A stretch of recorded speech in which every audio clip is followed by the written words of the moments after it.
ግቢው እንግዲህ በትንሹ 2 መኪና ማቆም ይችላል። እዚህ ጋር አንድ መኪና፣ በዚህ በኩል አንድ መኪና ማቆም ይችላል ማለት ነው። ቆንጆ ሰፈር ላይ በ16.5 ሚሊዮን ብር የሚሸጥ አዲስ ቪላ ቤት ነው ዛሬ እያሳየኋችሁ የሚገኘው።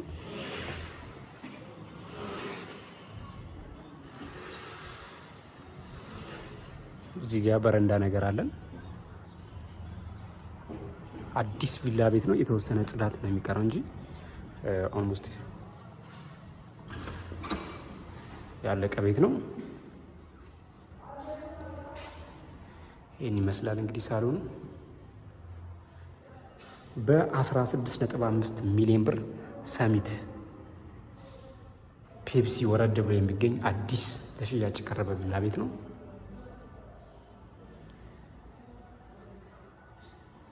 የመሰለች እንግዲህ ኦፕን ኪችን እናገኛለን።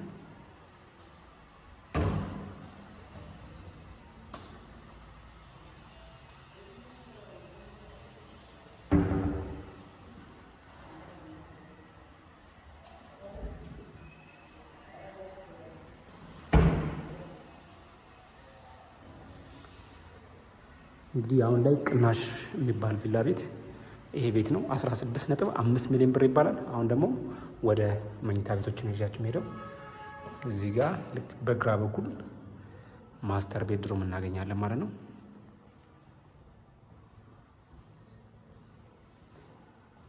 ይህን ይመስላል። ሰፊ ነው።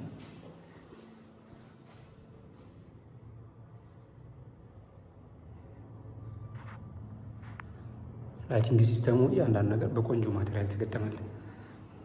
ቆንጆ ሰፈር ላይ የሚገኝ በዛው አድርገን ደግሞ የማስተር ቤድሩሙ ሻወር፣ ሽንት ቤት እናገኛለን ማለት ነው። እዚህ ጋር ጫማ ወይም አንዳንድ ነገሮችን ማንጠልጠል እንችላለን ማለት ነው። ማስተር ቤድሩም እንግዲህ ይህን የመሰለ ገንዳ አለው። ማሞቂያ ቦይለር አለው።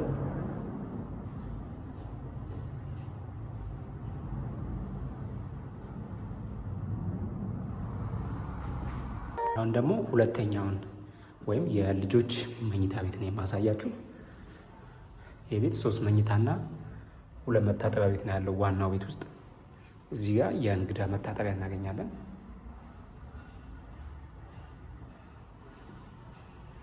እዚህ ጋር በቀኝ በኩል ሁለተኛውን መኝታ ቤት እናገኛለን።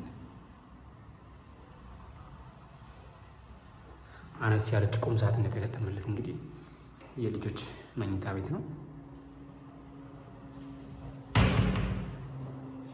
አሁን ደግሞ ሶስተኛውን መኝታ ቤት እናያለን ማለት ነው። ሶስተኛው መኝታ ቤቱ ልክ እንደዛኛው ነው። እንግዲህ በባንክም በካሽም መግዛት የምትችሉት ቆንጆ ቪላ ቤት ነው። እጅግ በጣም ቅናሽ ነች። ሁሉ መኝታ ቤቶች እንደምትመለከቱት መስኮት የተገጠመላቸው ነው፣ ብርሃን እንዲያገኙ። እዚህ ጋር ደግሞ የሁለቱ መኝታ ቤቶች የጋራ መታጠቢያ ቤት ይህን ይመስላል።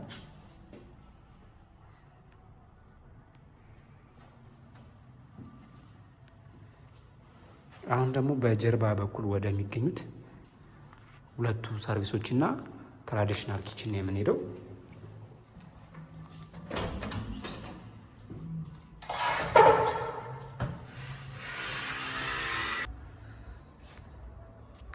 ይሄ በሰርቪሱ በኩል የምናገኘው ክፍሎች ናቸው ማለት ነው። እዚህ ጋር 1500 ሊትር የውሃ ታንከር አለ ከላይ የተሰቀለ ማለት ነው።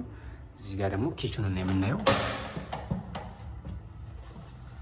ገራሚ በሩ መከፈት አልቻለ። ትራዲሽናል ኪችን አለ እዚህ ጋር። እዚህ ጋር ደግሞ ሁለቱ ሰርቪሶች እዚህ ጋር ነው።